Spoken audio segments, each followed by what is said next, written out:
this is Tom with Out for One Sports. And this is Anthony with Out for One Sports. It's Tuesday, September 21st.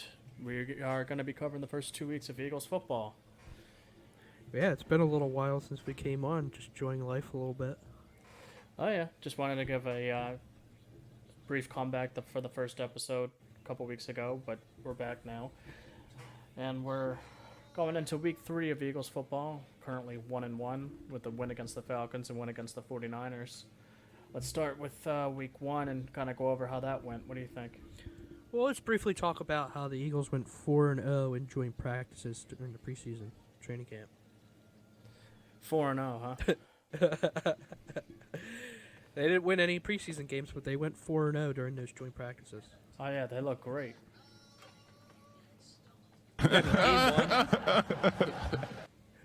Game one, big deal your way. All these young guys, coming on. Some of them, it's their second year. Some of them, they might have only played a couple snaps last year or never even stepped foot on the field last year, or you got your rookies like Devontae Smith. Pretty much, this is definitely a winnable game. Atlanta Falcons are, in a rebuild, kind of like the Eagles are, but I feel like the Eagles are better tooled to have a little bit more of a successful season. But this game really gave Eagles fans hope. Yeah, really was definitely not what I was expecting. I did expect a win, but I didn't necessarily expect it to be a blowout, 32-6, and just to be basically dominating all facets of the game. I will admit, to start the game, it looked like the Falcons were just running right down our throats. Like they looked like they could run at will. Our defense didn't look like they could stop them. But only 2 drives, the Falcons got down to their red zone and had to kick 2 field goals, and then after that, pretty much they couldn't do anything. Matt Ryan, at the end of the day, he only ended up 21 for 35 and 164 yards, sacked a bunch of times. We held Calvin Ridley to only 51 yards receiving, and then our guys just took off. Jalen Hurts, 264 yards and 3 touchdowns. Miles Sanders, about 74 yards, and Devontae Smith, his first game as an Eagle, and his first reception was a touchdown in the corner of the end zone. Yeah. It was a big game overall. Get the jitters out. It gets frustrating and annoying that, these analysts and commentators pay too much respect to players. Matt Ryan was having a terrible game as it was, and it just seems like left and right, you just don't know when Matt Ryan's going to click together and then take this team and win this game. Or, there's never any credit to the Eagles. And I even saw that this week with, Jimmy Garoppolo. It's like they painted him as a god. Jimmy Garoppolo. All day. Those commentators, Yeah, look, San Francisco won that game, but the Eagles looked much better than people, I guess, are crying about. That's a very tough defense to play. Yeah, they had a pretty banged up secondary, but when you got, 4 or 5 guys that can easily get to the quarterback, it's going to create a lot of issues passing wise. So I think they did relatively okay against the Niners. Yeah, so I guess moving on to that score, we ended up losing that game. Was it 17-11, right? Right. My opinion, we looked great early. Our defense dominated. We looked like we were dominating the time of possession early on in the game, pretty much running down at will, but we just couldn't capitalize and finish. Went up 3-0 early. Then, it looked like we were about to go up 10-0, and then unfortunately Jalen Reagor couldn't, remember where the sidelines were. Stepped out. Not only did the touchdown not count, but then it ended up being a penalty for illegal touching. Doesn't really amount to much. Just basically an incompletion. Lost it down. Right. And then the big thing about that play, though, I will say, is it could have just easily been pass interference too. Yeah, it could have been. In any instance like that, you have to start looking at the secondary and seeing, why is he being pushed out of bounds? Is he just running diagonally and just happen to go there, or is there contact there? Because if he's being caused to be out of bounds, I mean, that's a red flag right there. Right, and then get past that too.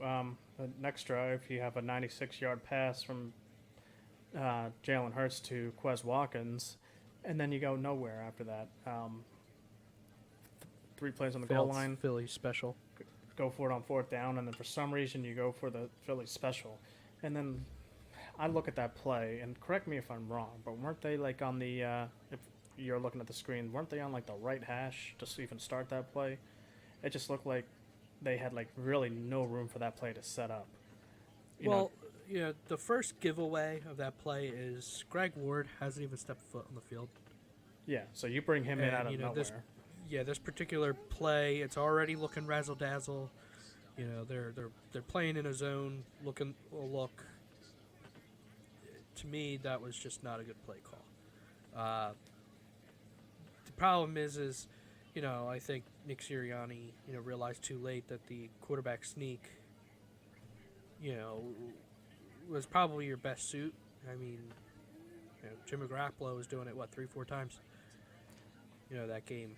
You got to stick to the run. It's a tough defense to run on, but you were getting some chunk yards here and there. Like I will say, for for the better part of this game, the defense held and did its job. Although it didn't help the fact that they gave up a couple 7 to 9 minute drives that really didn't allow our offense to get on the field. But when our offense was on the field, they just weren't capitalizing on their opportunities. Like I said, with that missed connection to Jalen Reagor, the 96-yard pass that went nowhere. The play calling was just suspect in my opinion. You got to look for those RPOs. I would say they could have done some sort of fake and then a shovel pass or something. Come up with something a little more creative. That play just did not come off well. If you really look at it, like I said, it looked like they started off on the right hash mark, which right away, you have no room to set up that play because Hurts has to kind of stay at home and then take off, and he didn't really do that. Like you said, they bring in Greg Ward out of nowhere. It's and then, you could see it coming too. So, and we really can't call it the Philly special because that really wasn't the Philly special. That was just that was the one we ran against the Falcons. Razzle dazzle number 3. Yeah. Basically, yeah. So you bring in the other quarterback to throw a pass, and then, he just throws it away. I mean, at the very least, your 4th down, at least try to get a touchdown or try to make some sort of play. But it was just bad play calling, and we just could not capitalize.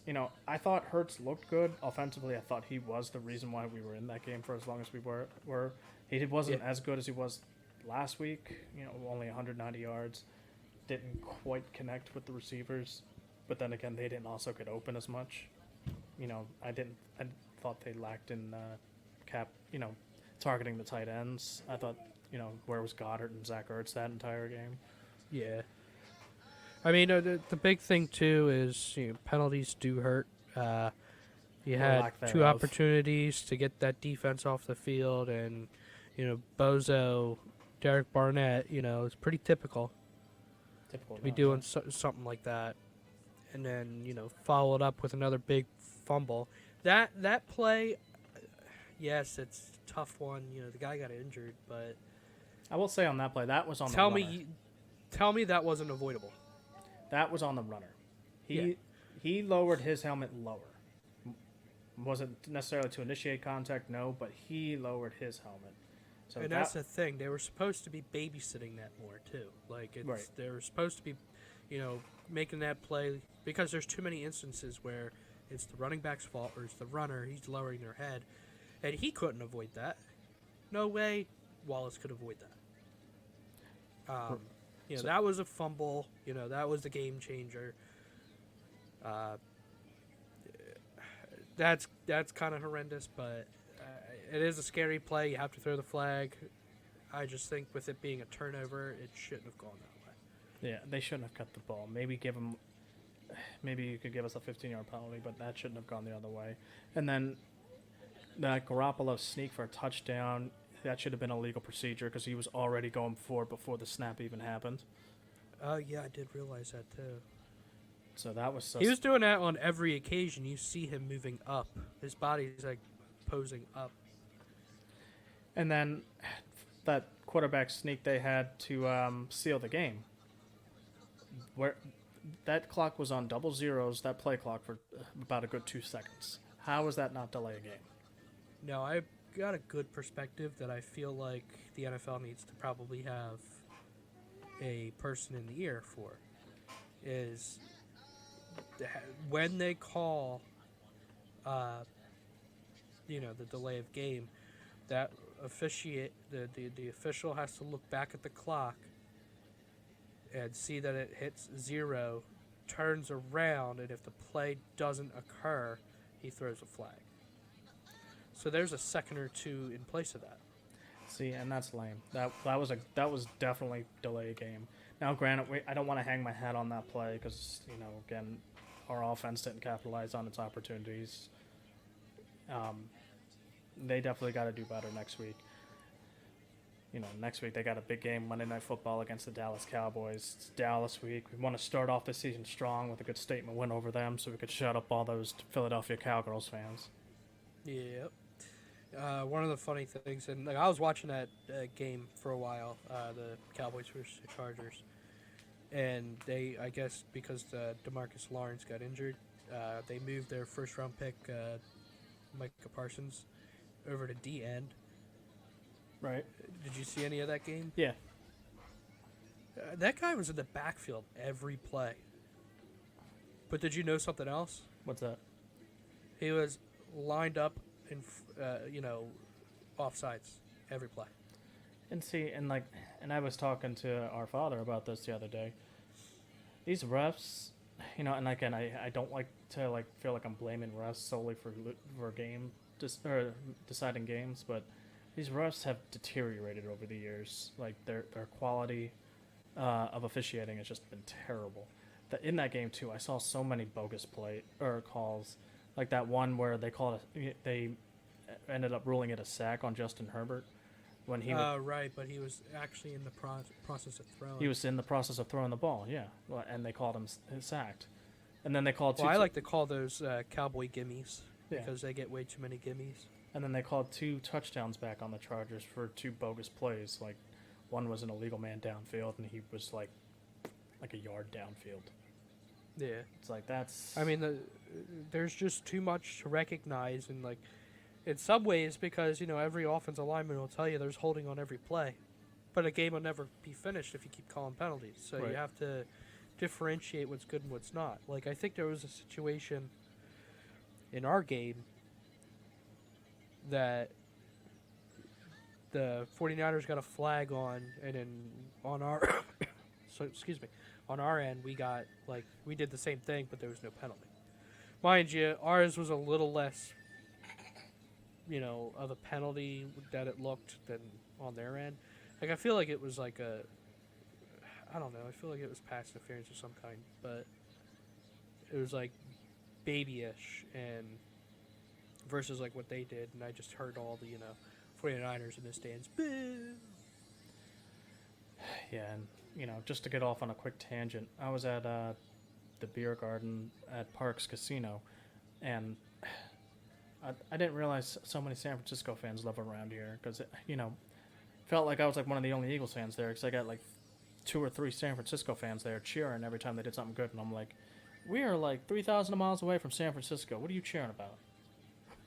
It was just that's the other thing too, is apparently they're trying to play Minnesota Vikings fans. I guess they're trying to take a they went to the Rocky statue like idiots. Yeah, and it's one thing if you're actually at the game, but you're at a local place, something like that. Last thing I want to do when I go watch the Eagles game out, and I'm going out, is listen to another person that's cheering for the other team. It's that is so annoying. It's one thing if it's the Eagles and Giants, and the Giants really aren't that far away, or the Giants or Eagles Jets, or I'll even give them the Ravens. But it's Eagles. How are you a 49ers fan living here? Unless you were from there, moved here. Which, what are the odds of somebody moving from San Francisco to here? Right. You know, it's like you're probably just a bandwagoner. It's like shut up. Yeah, I mean, all those California teams are all fair weather. Yeah, there's a huge atmosphere difference. You got 5 Super Bowls, blah blah blah, whatever. But anyway, Yeah. back on topic. Um, One thing I would like to see going forward, just to maybe help with our time of possession, because they did beat us by nearly 10 minutes. You know, I think we need, because I've noticed we've only been using Miles Sanders and Kenny Gainwell. They've been doing well, but I think we need someone with who can maybe help chew a little more clock. And I'd love to see maybe them bring back up Jordan Howard, who's on the practice squad right now. Yeah, I mean that's like a big thing. They need to chew the clock. They still, I mean, Miles Sanders, great elusive back, but he's not power back. Yeah, you need that power back. You need that change of pace. You know, I people think. are calling for Boston Scott too, but it's Where's he been? He's replaced. They drafted Kenneth Gainwell for a reason. He's better, the same type of player. Boston Scott won't be on this team next year. We don't need. And if he is, it's a name. We don't need 3 of the same running back. I would say let's go. We need. I would like to see Jordan Howard up here for that change of pace. He could maybe chew up some more close yardage plays. And then Jalen Hurts is going to have to work on his deep ball game, and these receivers, we got to get them open a little bit more. It's a little nerve wracking. I don't know if it's just the nerves or just not seeing the field right, but I mean, those balls just weren't zipping quite like they should.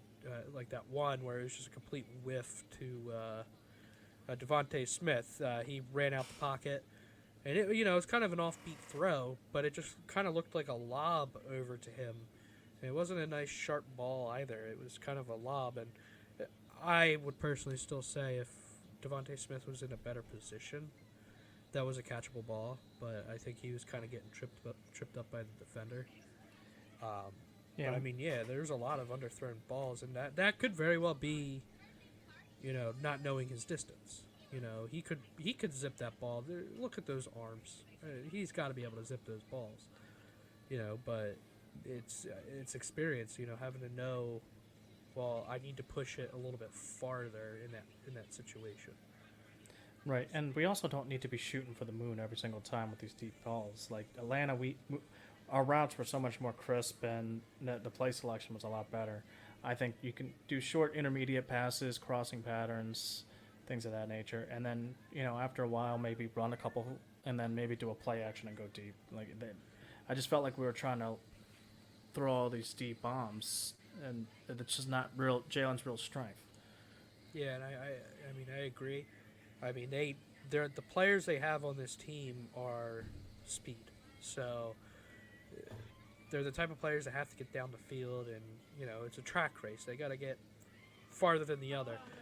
It's not exactly necessarily route running. I mean, everybody's disrespecting Josh Norman.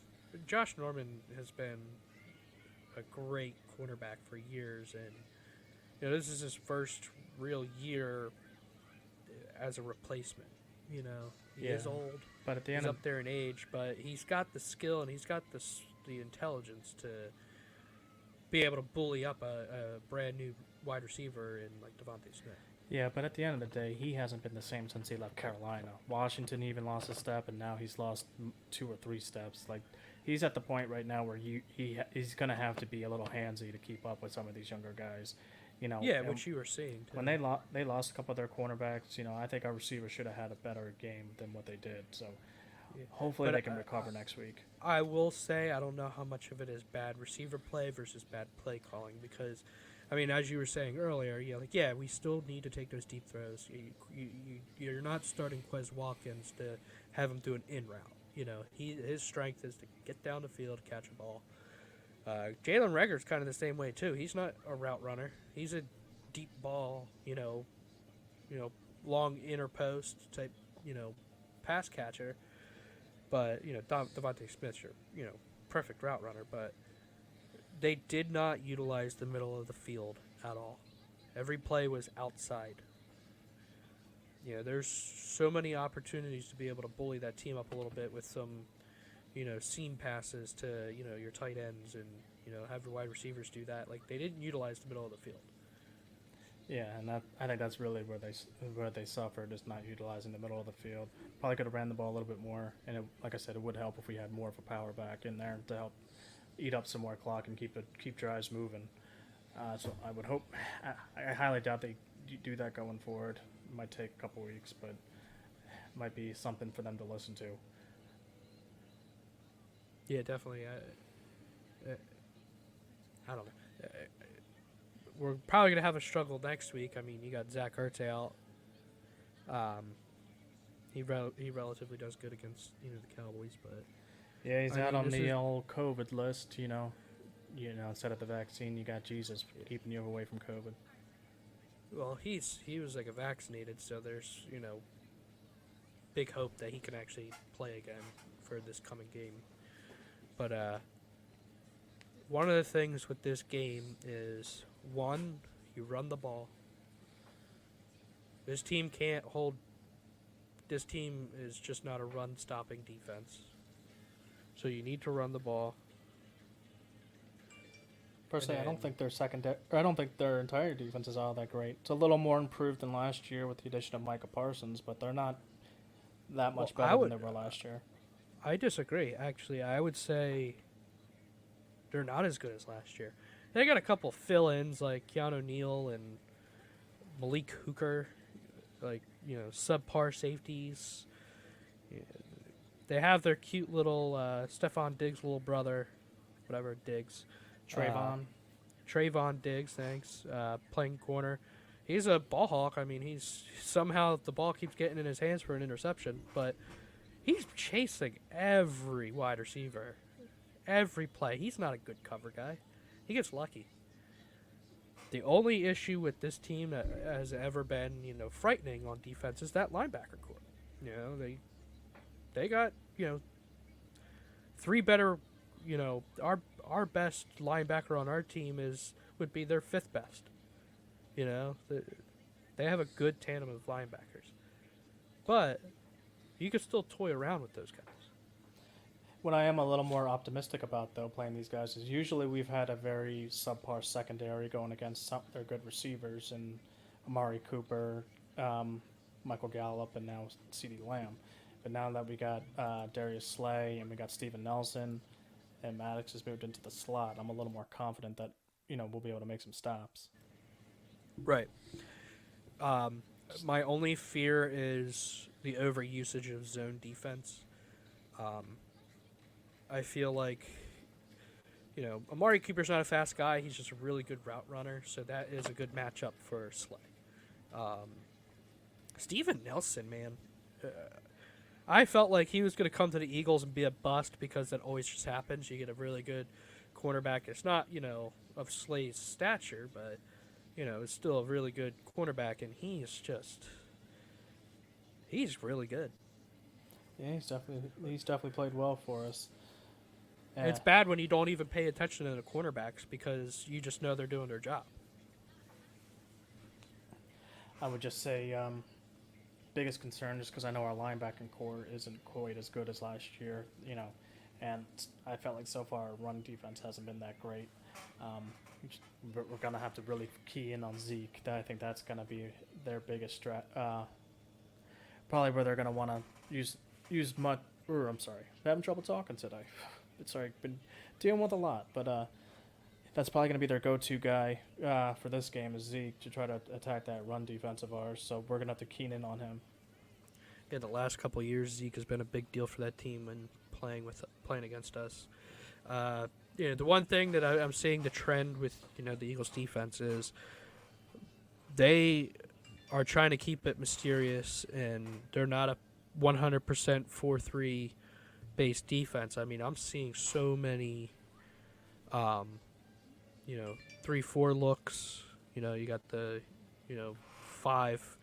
You got 3 with their hands in the ground, and you got 2 outside linebackers that are really just glorified edge rushers. But like I'm seeing a lot of that 3-4 based defense out of this team too, and this is a kind of game where you got to stick to that 4-3. You got to make sure you have your second line of linebackers in this kind of game. Next week might be a game where you see a lot of Edwards. Now, TJ Edwards. a big problem going forward for us now is going to be the loss of Brandon Graham for the year, having torn his Achilles. And that play just didn't look like it really much happened, but, the simplest of things can really hurt you. And just rolled it up, and I just can't believe he's gone for the year already.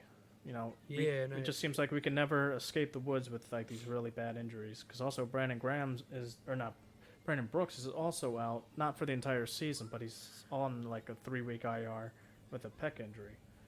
So now we got the rookie in there, Landon Dickerson, taking his place. I mean, Brandon Graham that's a big hit to your team because, obviously he's getting up there in age. You can't expect a guy like him at his age to be a double-digit sack guy, but he's a guy that's going to get to the quarterback, and he's a guy that's going to, be a very huge influence on the run stop. But we still need his leadership. Yeah. So as long as he's there leading the pack, in any sort of way possible, this team's going to be just fine. Derek Barnett, if you're hearing this, which I know you're not, get your head out of your ass and let's not make these, crucial penalties because it's too much out of you. Josh Sweat's looking pretty good. He's constantly getting in the backfield. I mean, these teams just can't get the sack, but they're causing so much havoc. But on top of that, you got Ryan Kerrigan. I guess you could say he's making the quarterbacks sweat. Yeah. Sweat.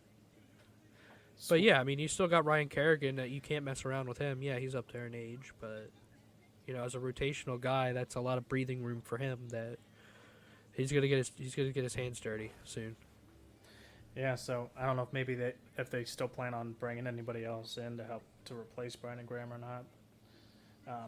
That is still going to be a huge loss, but let's hope these other guys that we brought in for rotational pieces will be able to step up and take his place, and hopefully we don't miss too much of a beat. Right.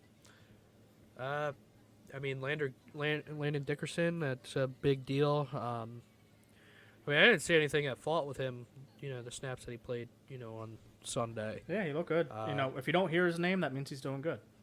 Yeah, and seeing him on the field, he's a pretty big guy, too. So I think we're going to do pretty good. I mean, you're not getting a huge, heavy defensive line this coming week, so I think the offensive line should have a pretty easy, Monday. I think it's more, the Cowboys' luck, and the,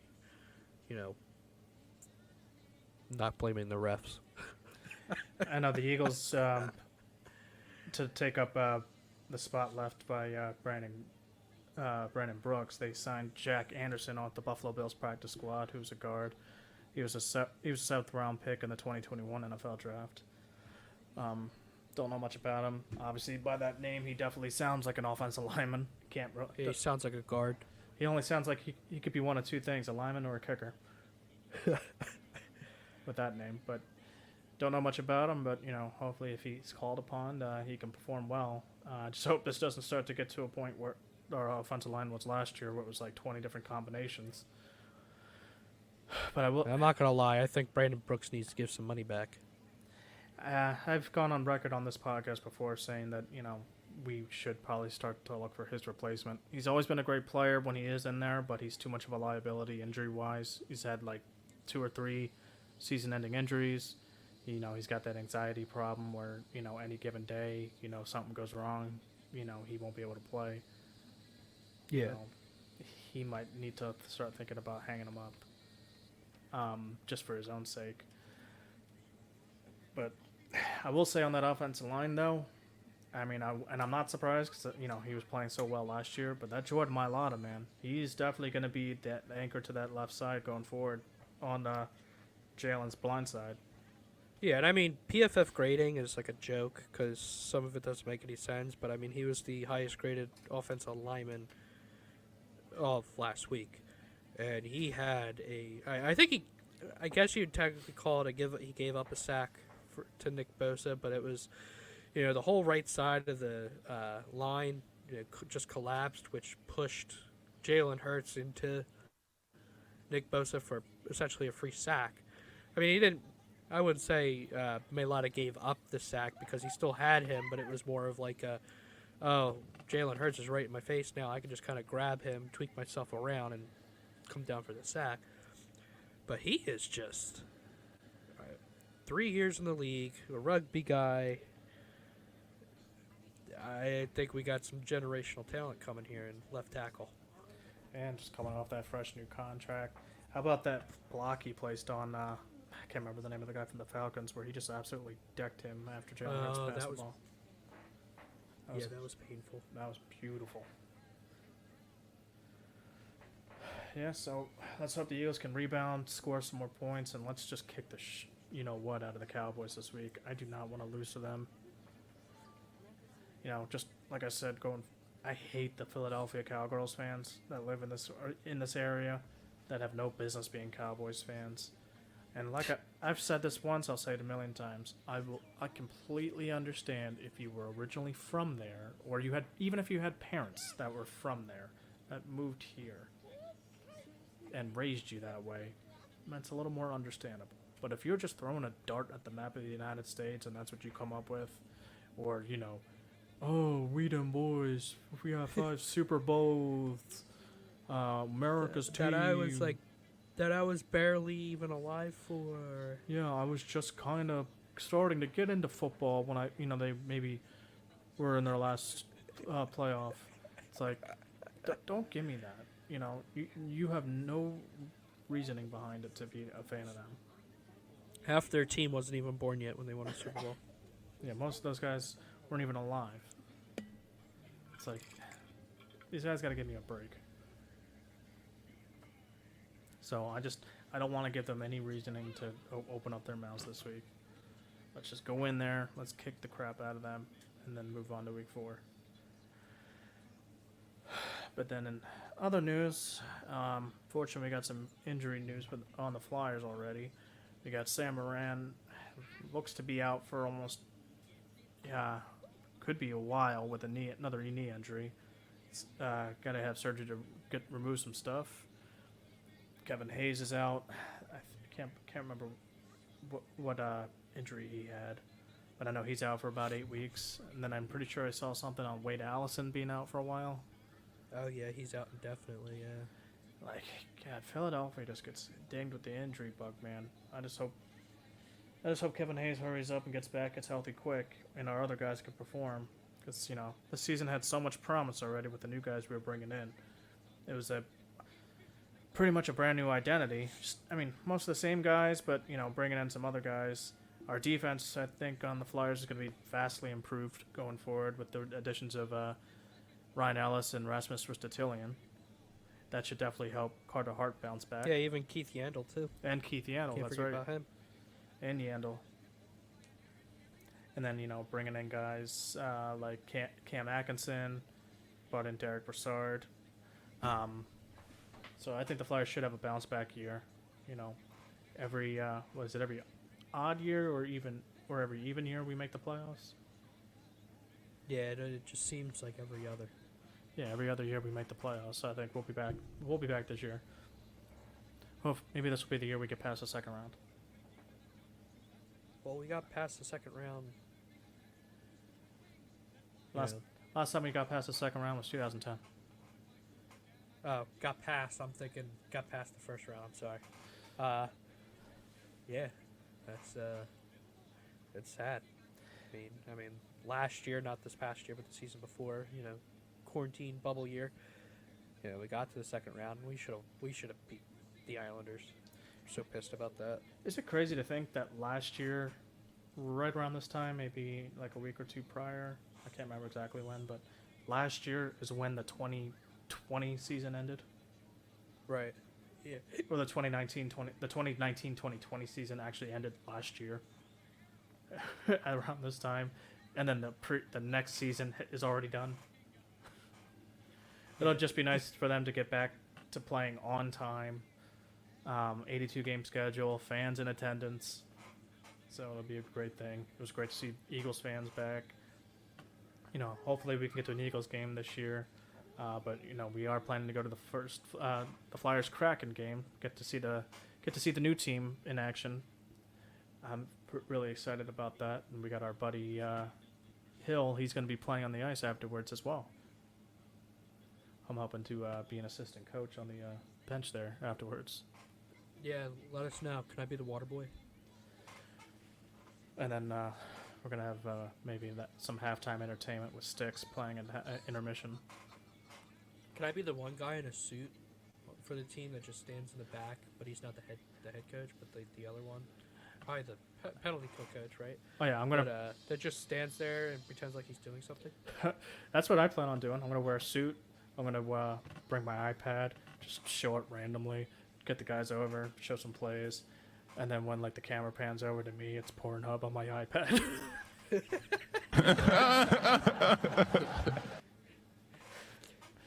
What are you doing, step bro? Could you imagine the camera pans to me and they all go, "What are you doing, assistant coach?" I'm like, shit. Oh my god, assistant coach, I'm stuck on the bench. What? Yeah, it could get pretty funny here. So, real excited, looking forward to that. And then another lighter news, me and Anthony have been playing a lot more golf recently. I think you beat me this past time, didn't you? I mean, it's Fairless Hills, so it's a fairly easy course. Oh, hey. What was I? Was I 6 or 7 over par, and you were like 9 over par? No, plus or minus a couple gimmies. I was probably like a good 9 to 11 over par. Gimme. My putting game sucks. Oh yeah, that's. So we're trying to get better at that. Probably hit Fairless Hills again soon. Gotta go back to mini golf. Not at Morrisville though. They don't take care of their greens at Morrisville. That's terrible. Yeah, that carpeting has all been out of shape, man. You got to go to me and Anthony have $1 million idea for a mini golf course, but par 4s and 5s. Yeah, we're just in no condition to putt. Yeah, I guess you can't really call it mini golf, but you can't call it golf. So what do you call it? If it's just putting. Small golf? Small golf, yeah. Call it small golf. Because you can't, you're not chipping it. You know, you're not gonna drive it. You're just putting it, but you know, you might have to putt it a long ways. Yeah, it's gonna be a very long putt, so make sure you pack your coolers. Yeah. Oh man. I just remember, I forget which hole it was, but I was just like, why don't you just putt it from here? And I broke out the putter and I hit a hole in one. I'm just kidding. I was so mad because I just remember that one that I crushed, and then I just whiffed on the wedge. And the funny thing too is I was filming a video and you're like, "Don't film this," and then you hit it and you're like, "You got it on video, right?" Yeah. It was pretty much like I turned around and I said, "Never mind." Yeah, it was a great shot.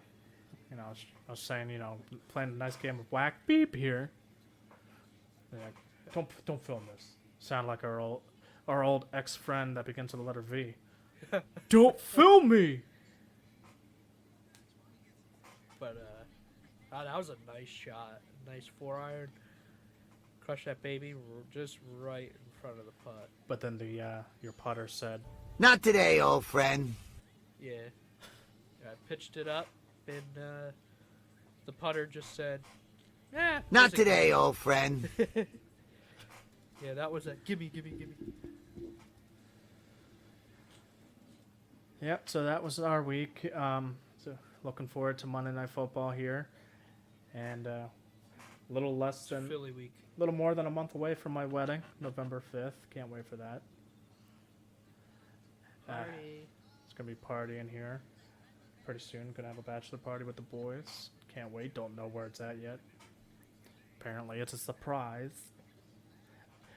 If there's anybody listening out there, are bachelor parties usually a surprise? No, but it's not going to be good for you. I'll be, just like that TikTok guy says, don't go out for one drink, get hammered, be a man. All I gotta say is, let's get rowdy. It's definitely gonna be a fun time. I'm no. I'm just wondering. Am I gonna have to watch a certain somebody though? Oh, down there, if he'll get rowdier.